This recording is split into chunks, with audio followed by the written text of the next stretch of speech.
तर आजचा जो विषय आहे विद्यार्थी मित्रांनो हा आहे की होमगार्ड ही पर्यायी व्यवस्था आहे, ही परमनंट नोकरी नाही आहे। यामध्ये रोज ड्यूटी लागणार नाही आहे, ज्यावेळेस बंदोबस्त वगैरे असेल त्यावेळेस तुमची ड्यूटी लागणार आहे। आणि त्या कारणामुळे तुमचा जो एक प्रतिसाद आहे या होमगार्ड भरती संदर्भात आपल्या चॅनल्सवर हा खूप मोठा आहे।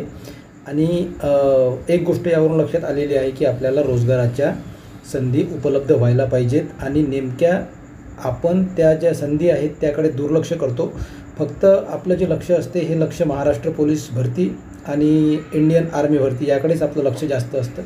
त्या कारणामुळे आपलं सिलेक्शन लवकर होत नाही, कारण की या ठिकाणी कॉम्पिटिशन खूप जास्त असते आणि दुसरीकडे आपला यामध्ये आपलं दुर्लक्ष होतं। त्या कारणामुळे आपण या बाकीच्या ज्या काही आपल्यासाठी अपॉर्च्युनिटी आहेत त्याकडे आपण लक्ष देत नाही। तर आजच्या या व्हिडिओच्या माध्यमातून आपण तेच बघणार आहोत की आपल्याकडे कुठकुठल्या अपॉर्च्युनिटी आहेत, 12वी नंतर आपण काय काय करू शकतो। तर आज या सर्व ज्या गव्हर्मेंट जॉब आहेत आणि नेमक्या आपल्याला कुठले कोर्स वगैरे करून घ्यावे लागतील हे तुम्हाला मी आज या व्हिडिओच्या माध्यमातून सांगणार आहे। तर बघा, पहिला जो कोर्स आहे बघा नेमकं काय आहे की 12वी नंतर नेमकं काय। आता बघा, होमगार्डची जी पात्रता आहे ही 10वी किंवा 12वी त्यांनी सांगितलेली आहे आणि आपल्याला होमगार्डची जी भरती आहे ही भरती तर करायचीच आहे, परंतु हा पर्यायी मार्ग आहे, पर्यायी व्यवस्था आहे आणि आपल्यालासुद्धा त्या होमगार्ड भरतीकडे पर्याय या दृष्टीनं बघावं लागणार आहे। ही गोष्ट आधी तुम्ही लक्षात घ्या, ओके। त्यानंतर आपण सुरू करणार आहोत की 12वी नंतर नेमकं आपण काय करायला पाहिजे जेणेकरून आपल्याला लवकरात लवकर गव्हर्मेंट जॉब हा मिळेल। तर पहिली स्लाईड आपण बघू यामध्ये की MSCIT आणि टॅली ही कंपल्सरी विषय आहे। हा कंपल्सरी विषय तुमच्याकडे असायलाच पाहिजे। MSCIT ही सर्टिफिकेट प्रत्येक जे काही भरती होते त्या भरतीमध्ये हे मागितलं जातं। ठीक आहे, 4-6 महिन्याचं तुम्हाला मुदत मिळते जॉईनिंग झाल्यानंतर, परंतु त्या अगोदर तुम्ही हे काढून जर ठेवलं तरी काही प्रश्न येत नाही। त्यानंतर दुसरा एक कोर्स आहे टॅलीचा कोर्स आहे, हा टॅलीचा कोर्ससुद्धा तुम्ही करून घ्या। बघा, 2 कोर्स झाले आपले MSCIT आणि टॅली। व्हिडिओ पूर्ण पहा, तुमच्या स्टेप बाय स्टेप लक्षात येईल की हे कुठल्या गव्हर्मेंट ज्या सर्व्हिस आहेत त्या सर्व्हिससाठी कुठं हे उपयोगी पडतं हे सुद्धा तुमच्या लक्षात येणार आहे, ओके। पुढची स्लाईड बघू आपण। टायपिंग हा एक महत्त्वाचा विषय आहे। काय होतं की आपलं वय वाढत जातं, आपण शेवटपर्यंत टायपिंग करत नाही, कारण की आपल्याला पोलीस भरती मारायची असते, आर्मी भरती मारायची असते किंवा मग सुरक्षा रक्षक किंवा वनरक्षक, आणि या ठिकाणी टायपिंग मागत नाहीत आणि नेमकं आपलं त्याच ठिकाणी दुर्लक्ष होतं, आपण टायपिंग करत नाही। वर्षानुवर्ष आपण भरत्या मारत जातो आणि वर्षानुवर्ष आपण फेल होत जातो। त्यात जर पास झालो तर लक चांगला आहे, परंतु जर नाही झालं तर वय वाढल्यानंतर पुन्हा आपल्याला असं वाटतं की तर चला, टायपिंग हा विषय आपला झालेला आहे। पुढची स्लाईड आपण बघू। स्टेनो हा जो एक कोर्स आहे, हा टायपिंग इन्स्टिट्यूट ज्या ठिकाणी असते त्या ठिकाणी स्टेनोसुद्धा हा एक कोर्स असतो। हा सुद्धा कोर्स महत्त्वाचा आहे, हा सुद्धा कोर्स तुम्ही करून घ्यायला पाहिजे। याला मराठीमध्ये लघुलेखक असं म्हणतात। ज्या ठिकाणी कोर्ट्स असतात, कोर्टमध्ये जो आपण जज बघतो ते जजच्या बाजूला जे बसलेले असतात टायपिंग करत ते स्टेनोग्राफर असतात। तर त्याचीसुद्धा व्हॅकन्सी स्पेशल निघत असते वेगवेगळ्या ऑफिसेसची, तर त्या ठिकाणी सुद्धा हा स्टेनोग्राफरचा कोर्स मागतात, हा सुद्धा आपल्याला करून घ्यायचा आहे। पुढची स्लाईड बघू आपण। ITI हा एक महत्त्वाचा आणि खरोखर खूप महत्त्वाचा विषय आहे। ITIमध्ये ट्रेड तुम्ही कुठलाही करा, परंतु ITI हा आयुष्यात एकदा करूनच घ्या, कारण की ITI वाला विद्यार्थी हा खाली राहत नाही। रेल्वेमध्ये त्याच्या खूप व्हॅकन्सी असतात, प्रत्येक ट्रेडच्या व्हॅकन्सी असतात। ते डिझेल मेकॅनिक असेल, ते इलेक्ट्रिशियन असेल, AC रेफ्रिजरेशन असेल किंवा कुठलेही कोर्स असतील, ज्या ठिकाणी ज्या पर्सेंटेजमध्ये आपण बसतो त्या ठिकाणी हा कोर्स तुम्ही करून घ्यायला पाहिजे। ITI हा खूप महत्त्वाचा कोर्स आहे, ओके। त्यानंतर बघा पुढची slide. Driving licence heavy driving licence जे असते, ट्रान्सपोर्ट ज्याला म्हणतो आपण TR, तर हे तुमच्याकडे असणं आवश्यक आहे, कारण की प्रत्येक विभागामध्ये चालक पदाच्या ज्या जाहिराती असतात, चालक पदाच्या ज्या जागा निघतात त्यासाठी हेवी ड्रायव्हिंग लायसन हे मागतात आणि तुमच्याकडे जर हे लायसन असेल तर त्या ठिकाणी आपल्याला नोकरीसाठी खूप फायदा होणार आहे। काय होतं नेमकं, जाहिरात निघते आणि जाहिरात आपण खूप इंटरेस्टनं वाचतो आणि त्या पात्रतेमध्येच आपण बसत नसतो। त्या कारणामुळे ह्या ज्या पात्रता आहेत ह्या आधी कंप्लीट करून घ्या, आपल्याकडे वेळ आहे। होमगार्ड भरती तर तुम्हाला करायचीच आहे, त्यामध्ये तुम्हाला भरती व्हायचंच आहे, परंतु सायमल्टेनियसली समांतरपणे ह्यासुद्धा गोष्टी तुम्हाला करून घ्यायच्या आहेत, जेणेकरून आपल्याला लवकरात लवकर रोजगार मिळेल, सरकारी नोकरी मिळेल। त्यानंतर पुढची स्लाईड। नर्सिंग कोर्स आहे. नर्सिंग कोर्स हा महिलांसाठी खूप फायद्याचा आहे. ज्या काही महिला आहेत त्यांनी नर्सिंग कोर्स हा करून घ्यायला पाहिजे. त्यासोबत जे मेल आहेत, मुलं जे आहेत, यांनासुद्धा हा कोर्स करता येतो. यांनीसुद्धा हा कोर्स करून घ्यायला पाहिजे. खूप उपयुक्त असा कोर्स आहे. जोपर्यंत आपल्याला गव्हर्मेंट जॉब मिळत नाही तोपर्यंत आपण प्रायव्हेटमध्ये कुठल्याही हॉस्पिटलमध्ये ड्युटी करू शकतो. त्यामध्ये सुद्धा चांगला पगार आपल्याला मिळू शकतो. ओके. त्यानंतर बघा, ॲटोकॅटचा हा कोर्स आहे. हा बांधकाम व्यवसायाशी संबंधित आहे. हा सुद्धा कोर्स तुम्ही करून घ्यायला पाहिजे. यामध्ये सुद्धा खूप फायदा आहे. गव्हर्मेंट सर्व्हिसमध्ये सुद्धा फायदा आहे आणि प्रायव्हेट सेक्टरमध्ये सुद्धा फायदा आहे. आता बघा, दुसरा विषय आहे पॅरामेडिकल कोर्सेस जे असतात हे खूप महत्त्वाचे आहेत. यामध्ये तुम्हाला पॅरामेडिकल कोर्सेसमध्ये ECG तंत्रज्ञ असते, एक्सरे टेक्निशियन, सोनोग्राफी टेक्निशियन, यामध्ये खूप साऱ्या फॅकल्टीज आहेत. त्या तुम्ही बघून घ्या. 1-1 वर्षाचे 6-6 महिन्याचे हे कोर्स असतात. हे कोर्स केल्यानंतर आपल्याला जोपर्यंत गव्हर्मेंट सर्व्हिस मिळत नाही तोपर्यंत आपण प्रायव्हेट जॉब करू शकतो, जेणेकरून आपल्याला कुठल्या प्रकारचं टेन्शन येणार नाही. ओके. त्यानंतर पुढचा जो कोर्स आहे तो बघू आपण.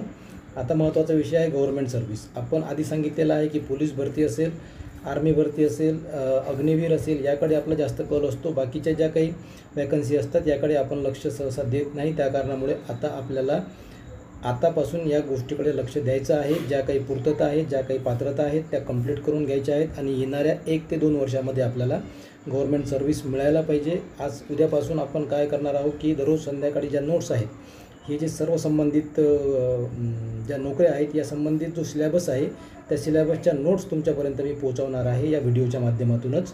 दररोज रात्री एक व्हिडिओ अपलोड करणार आहे आपण आणि तुम्ही त्या नोट्स काढायच्या आहेत. यामध्ये काय करायचं आहे, एक रजिस्टर घ्यायचं आहे. त्यामध्ये राज्यशास्त्र असेल, इतिहास, भूगोल आणि इतिहास, भूगोल, राज्यशास्त्र आणि अर्थशास्त्र असे 4 कॉलम करायचे आहेत आणि 4 कॉलममध्ये दररोज 10-10, 20-20 पॉईंट्स, नोट्स नाही म्हणजे पॉईंट्स आपल्याला लिहायचे आहेत. त्या पॉईंट्स खूप महत्त्वाचे आहेत. त्याबाहेर शक्यतो प्रश्न हा नसतो. माझ्याकडे कंबाईन पूर्वपरीक्षेच्या नोट्स आहेत. कंबाईन पूर्वपरीक्षाच्या अगोदर ज्या काही एक्झाम असतात त्या एक्झाममध्ये आपण तुम्हाला त्याचं व्यवस्थित सांगू शकतो. सिलेबस काय आहे, नेमके प्रश्न कसे येतात. कंबाईन पूर्वपर्यंत, कंबाईन पूर्वच्या समोर मी सांगू शकत नाही. त्या कारणामुळे तुम्ही दुसरे व्हिडिओ बघू शकता. ओके. त्यानंतर कनिष्ठ लिपिक. आता गव्हर्मेंट सर्व्हिसमध्ये आपण सगळ्यात पहिले पाहिलेलं आहे कनिष्ठ लिपिक. कनिष्ठ लिपिकची जी पात्रता आहे ती 12वी पास प्लस टायपिंग. तुम्हाला आधी सांगितलेलं आहे मी की टायपिंग हा खूप महत्त्वाचा विषय आहे.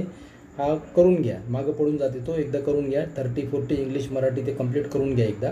आणि कनिष्ठ लिपिक या पदासाठी 12वी प्लस टायपिंग हे आवश्यक असतं, हे लागतं. त्यानंतर राज्य उत्पादन शुल्क. राज्य उत्पादन शुल्कमध्ये सुद्धा क्लरिकल जागा असतात. यामध्ये शिपाईच्या जागासुद्धा असतात. यामध्ये MPSCच्या माध्यमातून गट क ची जी एक्झाम असते यामध्ये एक्साईज इन्स्पेक्टरची जी पोस्ट आहे तीसुद्धा भरल्या जाते. त्याच्यासुद्धा आपल्याकडे नोट्स आहेत, ते सुद्धा आपण अपलोड करू, जेणेकरून तुम्हाला सविस्तर अभ्यास तुमचा होईल. राज्य उत्पादन शुल्क ही सुद्धा एक ऑपॉर्च्युनिटी आहे सरकारी नोकरीसाठी, लक्षात ठेवा. राज्य उत्पादन शुल्क जवानमध्ये सुद्धा भरती आता शक्यतो येऊ शकते आणि ते सुद्धा आपण आपल्या व्हिडिओच्या माध्यमातून तुमच्यापर्यंत पोहोचवण्याचा प्रयत्न आपण करणार आहोत. पुढची स्लाईड बघू आपण. पोस्ट ऑफिसचे जॉब. आता हे बघा, हा सेंट्रल गव्हर्नमेंटचा जॉब आहे. पोस्ट ऑफिसचे जॉब आहेत. आता सध्या JDSच्या जागा निघून गेलेल्या आहेत. तुम्ही फॉर्म भरला की नाही मला माहीत नाही. आपल्या चॅनलवर मी व्हिडिओ अपलोड केला होता, तो सुद्धा तुम्ही व्हिडिओ बघून घ्या. डेट असेल तर फॉर्म भरून टाका. ओके. त्यानंतर बघा, पोस्ट ऑफिसमध्ये आताच तुम्हाला सांगितलेलं आहे की JDS आणि BPM. JDS म्हणजे ग्रामीण डाकसेवक आणि BPM म्हणजे ब्रँच पोस्ट मास्टर. ह्या दोन्ही जागा होत्या. त्याची पात्रता फक्त 10वी होती.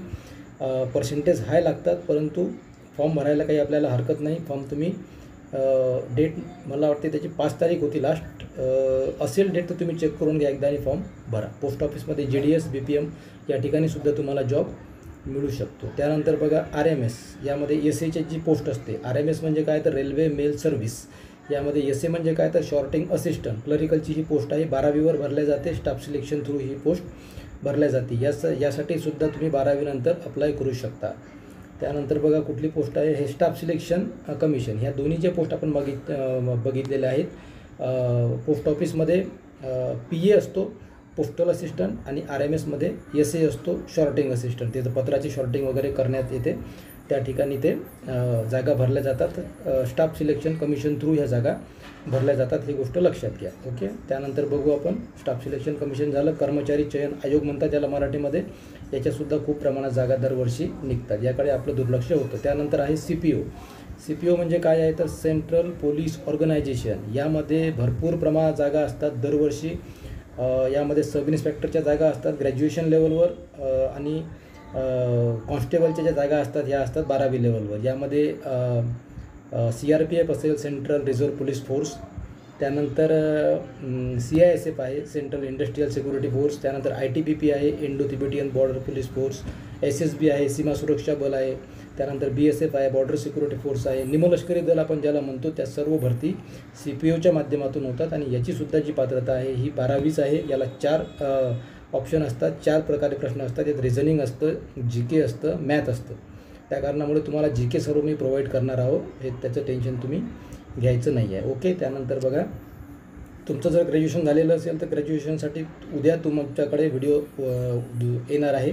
ग्रॅज्युएशनमध्ये तुम्हाला कंबाईंड ग्रॅज्युएट लेवलपर्यंत स्टाफ सिलेक्शनमधून त्यासुद्धा जागा भरण्यात येतात. कंबाईंड ग्रॅज्युएट लेवल म्हणजे तुम्ही ग्रॅज्युएशन जर असाल तर त्यामध्ये सर्व जे सेंट्रल गव्हर्नमेंटचे जे काही डिपार्टमेंट आहेत यामध्ये इन्स्पेक्टरच्या ज्या पोस्ट आहेत ह्या इन्स्पेक्टरच्या पोस्ट कंबाईंड ग्रॅज्युएट लेवल यामधून भरल्या जातात. SSC CGL त्याला म्हणतात, staff selection commission combined graduate level अशी ती एक्झाम असते आणि त्या माध्यमातून सर्व या पोस्ट भरल्या जातात, हे लक्षात घ्या. त्या कारणामुळे तुमचं ग्रॅज्युएशन झालेलं असेल तर MPSCसाठी स्पेशल आणि ग्रॅज्युएट विद्यार्थ्यांसाठी स्पेशल उद्या यामध्ये व्हिडिओ येईल. आणि MPSCमधलं जे काही मोटिवेशन आहे, सध्या मोटिवेशनमुळे खूप सारा प्रॉब्लेम सुरू आहे जिकडे तिकडे, त्यावरसुद्धा उद्या मी एक व्हिडिओ बनवणार आहे, तोसुद्धा अपलोड करणार आहे. तुमचे जे काही विद्यार्थी असतील MPSC करणारे किंवा हा व्हिडिओ जरी MPSC करणारे विद्यार्थी बघत असतील तरी त्यांनासुद्धा सांगा की उद्या व्हिडिओ अपलोड होणार आहे. अभ्यासक्रमाच्या बाबतीत तर मी बोलणार आहे, परंतु पूर्व MPSC कंबाईन पूर्वच्या खाली मी बोलू शकतो, वरचं मी बोलू शकत नाही. सध्या परिस्थिती अशी आहे की कोणी काही पण तुम्हाला सांगता आणि तुम्ही कोणाचं काही पण ऐकता. आपल्याला जे अनुभव आहेत तोपर्यंतच व्यक्ती बोलला तर ते संयुक्तिक वाटत असतं, हे मला माहिती आहे. ओके. तुम्हीसुद्धा समजून घ्या. त्यानंतर पुढची स्लाईड बघू आपण. Railway protection force. यामध्ये बघा, रेल्वे प्रोटेक्शन फोर्समध्ये ग्रॅज्युएट जर तुम्ही असाल तर तुम्हाला इन्स्पेक्टर SIची सब इन्स्पेक्टरची पोस्ट तुम्हाला मिळू शकते. 12वी असाल तर RPFमध्ये कॉन्स्टेबलसुद्धा तुम्ही यामध्ये एक्झाम क्वालिफाय करू शकता. त्याचबरोबर जर TCसाठी तुम्ही इंटरेस्टेड असाल तर TCसाठी मला वाटतं त्याचं ग्रॅज्युएशन त्यांनी केलेलं आहे आता, तर ते मी चेक करून तुम्हाला सांगणार आहे. तर रेल्वेमध्ये सुद्धा वॅकन्सी असते. ITI जर तुम्ही केलेला असेल तर खूप मोठा चान्स आहे तुमच्यासाठी. रेल्वेमध्ये भरपूर जागा असतात, टेन्शन घ्यायचं नाही आहे. रेल्वेमध्ये फॉर्म भरायचा आणि लागून जायचं. ओके. ठीक आहे. त्यानंतर गँगमन ट्रॅकमनसुद्धा या रेल्वेमध्येच भरल्या जातात. त्याचीसुद्धा पात्रता 10वी किंवा 12वीच असते आणि तीसुद्धा एक एक्झाम असते, ती इझी एक्झाम असते, ते सुद्धा तुम्ही देऊ शकता. त्या कारणामुळे गँगमन, ट्रॅकमन, TC, railway protection force, constable, RPF हे सुद्धा या रेल्वेच्या माध्यमातून भरल्या जातात. पुढची स्लाईड बघू आपण. बँकिंगमध्ये IBPS मार्फत ज्या जागा भरल्या जातात यासाठी 12वीसुद्धा पात्रता असते. त्या कारणामुळे या बँकिंगचासुद्धा अभ्यास तुमचा असला पाहिजे, याकडे सुद्धा दुर्लक्ष व्हायला नाही पाहिजे. त्यानंतर ओके. ठीक आहे. आता उद्या तुम्हाला या विषयावर व्हिडिओ अपलोड मी करणार आहे आणि नोट्ससुद्धा उद्या अपलोड करणार आहे. तुम्हाला एक काम करायचं आहे, एक रजिस्टर घ्यायचं आहे. त्या रजिस्टरमध्ये 4 भाग करायचे आहेत: इतिहास, भूगोल, राज्यशास्त्र आणि अर्थशास्त्र. दररोज तुमच्याकडे मी 20 पॉईंट, प्रत्येक विषयाचे 20 पॉईंट जे आहेत ते 20 पॉईंट तुमच्यापर्यंत मी पोहोचवणार आहे. जसं इतिहास आहे, इतिहासामधले जे 20 पॉईंट आहेत ते पोर्तुगीज असतील, डच असतील, फ्रेंच असतील, हे कधी आले, यांचं आगमन कधी झालं, बंगालमध्ये काय झालं, प्लासीची लढाई कधी झाली, बक्सरची लढाई कधी झाली, असहकार आंदोलन काय आहे, चंपारण्य सत्याग्रह काय आहे, जालियनवाला बाग हत्याकांड काय आहे, त्यानंतर रोलेक्ट ॲक्ट काय आहे, त्यानंतर मग नेहरू रिपोर्ट काय आहे, भारतीय राज्यघटना कशी बनली, ह्या राज्यशास्त्राचा विषयामध्ये येईल, परंतु त्याची पार्श्वभूमी इथूनच येणार आहे. त्या कारणामुळे तुम्ही इतिहासचं झालं, त्यानंतर भूगोलमध्ये प्रशासकीय विभाग आहे, प्रशासकीय भाग आहेत, त्यानंतर क्षेत्रफळ आहे, अक्षरवृत्तीय विस्तार आहे, रेखावृत्तीय विस्तार आहे, भूगोलमध्ये मग तुमचे अष्टविनायक आहे, ज्योतिर्लिंग आहे, नद्या आहेत, पर्वत आहेत, गोदावरी आहे, पूर्ववाहिनी नदी आहे, पश्चिमवाहिनी नदी आहे, हे सर्व तुम्हाला विषय भूगोलमध्ये येणार आहेत. राज्यघटनेमध्ये कुठल्या कलम आहेत, कलम 1 काय, 2 काय, 3 काय, 14 काय कलम आहे, समान नागरी कायदा जो आहे त्यासाठी कुठली कलम आहे, किंवा मग राज्यपालाची नियुक्ती कुठल्या कलमानुसार होते, राष्ट्रपतीची नियुक्ती कुठल्या कलमानुसार होते, दयेचा अधिकार राष्ट्रपतीला कुठल्या कलमानुसार आहे, भारतीय राज्यघटनेमध्ये मूलभूत हक्क हे कोणत्या भागात येतात, त्यानंतर मग अजून तुमचे प्राधिकरणं वगैरे आहेत, त्यामध्ये घटनादुरुस्त्या आहेत, ह्या सर्व विषय तुम्हाला राज्यघटनेमध्ये येतील. अर्थशास्त्राचे काही विषय आहेत, त्यानंतर बाकी चालू घडामोडीची सुद्धा आपण सुरू करणार आहोत. तर हे सर्व विषय तुमच्यापर्यंत पोहोचले पाहिजे, कारण की होमगार्डच्या माध्यमातून या आपण जे व्हिडिओ अपलोड केलेले आहेत त्यातून मला एक गोष्ट लक्षात आलेली आहे की रोजगाराच्या संधी आपल्याकडे उपलब्ध भरपूर आहेत, परंतु आपण दुर्लक्ष करतो. त्या कारणामुळे आपल्याला रोजगार लवकर मिळत नाही आहे. त्या कारणामुळे आपण पूर्ण एक सिरीज सुरू करणार आहोत याची, आणि तुम्हाला पूर्ण नॉलेज जे वास्तव आहे, जे रिॲलिटी आहे ते तुमच्यापर्यंत मी पोहोचवणार आहे. तुम्हाला जर काही यामध्ये प्रश्न असतील तर तुम्ही प्रश्न विचारू शकता. हे जे काही तुम्ही सर्व बघितलेल्या ज्या स्लाईड आहे त्या स्लाईडमध्ये बँकिंग स्लाईड आहे, रेल्वे स्लाईड आहे, CPO आहे, स्टाफ सिलेक्शन कमिशन आहे, RMS SA आहे, पोस्ट ऑफिस GDS BPM आहे, पोस्ट ऑफिसचे जॉब आहेत, राज्य उत्पादन शुल्क आहे, कनिष्ठ लिपिक आहे, गव्हर्नमेंट सर्व्हिस, पॅरामेडिकल कोर्सेस आहेत, ॲटोकॅटचं आहे, नर्सिंग आहे, ड्रायव्हिंग लायसन. ह्यात तुम्हाला काही प्रॉब्लेम जरी असला तरी तुम्ही मला कॉमेंटमध्ये विचारू शकता. शक्यतोवर मी कॉमेंटचे उत्तर देतो, परंतु देण्याचा प्रयत्न करणार आहे. त्या कारणामुळे उद्याचा व्हिडिओ आपण उद्या अपलोड करू. आजपर्यंत ओके, ठीक आहे, थँक्यू, धन्यवाद. आणि विशेष म्हणजे होमगार्डसाठी प्रयत्न करत राहा. काल आपण जो व्हिडिओ टाकला त्यामध्ये आपण सांगितलेलं आहे की पोलीस व्हेरिफिकेशन हे आवश्यक नाही आहे. तर नाही आहे म्हणजे कसं आहे की शारीरिक चाचणीसाठी नाही आहे. मी कमेंट्स वाचले की सर आता मग काढायचं नाही आहे का? तर नाही, काढायचं आहे तुम्हाला, परंतु ते तुम्हाला जेव्हा तुम्ही पात्र व्हाल तेव्हा काढावं लागेल. तुम्ही तुमच्याकडे काढून ठेवलं तरी चालेल. फक्त एक विषय आहे त्यामध्ये की भरती 3 महिने गेली नाही पाहिजे, कारण की त्यांनी सांगितलेलं आहे की 3 महिन्याच्या अगोदरचं पाहिजे. आणि आता आपण जर सध्या जर व्हेरिफिकेशन काढलं आणि 3-4 महिन्यानंतर जर त्यांनी मागितलं तर तिथंसुद्धा प्रॉब्लेम येईल. त्या कारणामुळे 3 महिन्याच्या आत जर भरती झाली तर ते आपल्या कामा येणार आहे. तरी तुम्ही ते व्हेरिफिकेशन काढून ठेवा. ठीक आहे, शारीरिक चाचणीसाठी लागत नाही आहे तरी तुमच्याकडे ते असणं आवश्यक आहे. ठीक आहे, थँक्यू, धन्यवाद.